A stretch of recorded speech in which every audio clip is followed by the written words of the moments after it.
This is a concentric needle EMG recording using low frequency setting of 10 Hz and a high frequency setting of 10 kHz.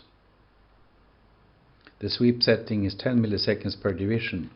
A free running display is used. This is a typical setting used in the routine needle EMG examination.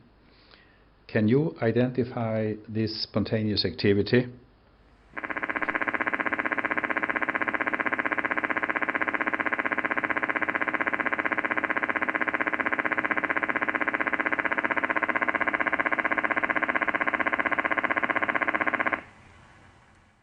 Yes, it was a complex repetitive discharge, so-called CRD.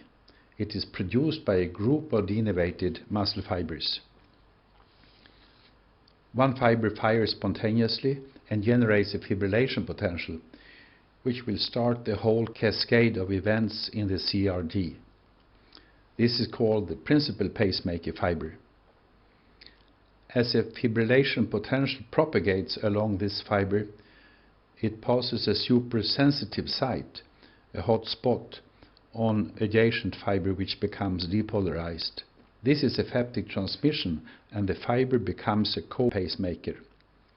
Its action potential reactivates the principal pacemaker fiber at one of its own hot spots.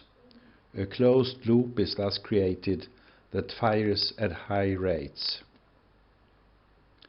Additional neighboring fibers are usually recruited in the same manner, sometimes in groups driven by secondary pacemakers, adding to the complexity of the discharge. The jitter between time-locked action potential is generally below 5 microseconds, that is so-called low or zero jitter, since there is no neuromuscular transmission involved. However, when ephaptic transmission is at threshold, the jitter may be large and there may be partial blocking. Let's measure the jitter in this signal. Since it was recorded with a concentric needle electrode, we will use a low frequency setting of 1000 Hz.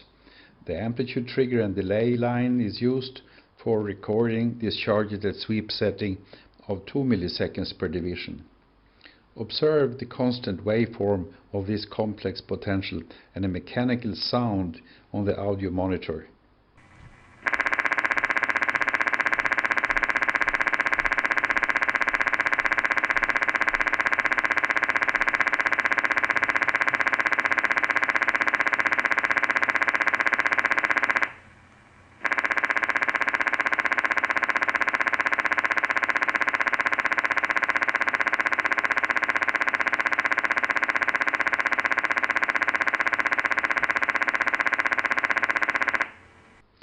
The discharges are superimposed, and all potentials show excellent superimposition, indicating low jitter.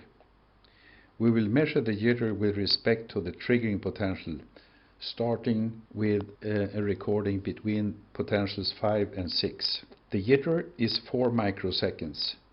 The interpotential interval changes minimally from one discharge to the next. There is a slight trend in the interpotential interval. Now we will measure the jitter between potentials 4 and 6. The jitter is 3 microseconds.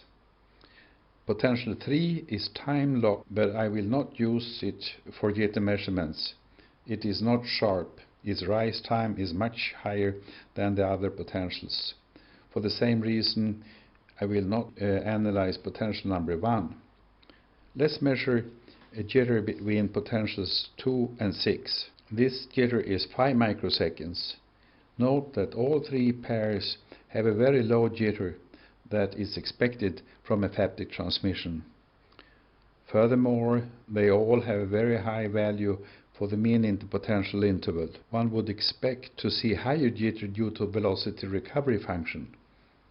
The plot of IDI versus IDI shows practically no change in the interdischarge interval, and since the firing rate was nearly constant, velocity recovery function has no effect on jitter, and we were able to record such low jitter. The steady firing rate also gives a mechanical quality to the sound, which is often used to recognize a complex repetitive discharge. The sfemg recordings were instrumental in understanding the etiology and morphology of the complex repetitive discharges.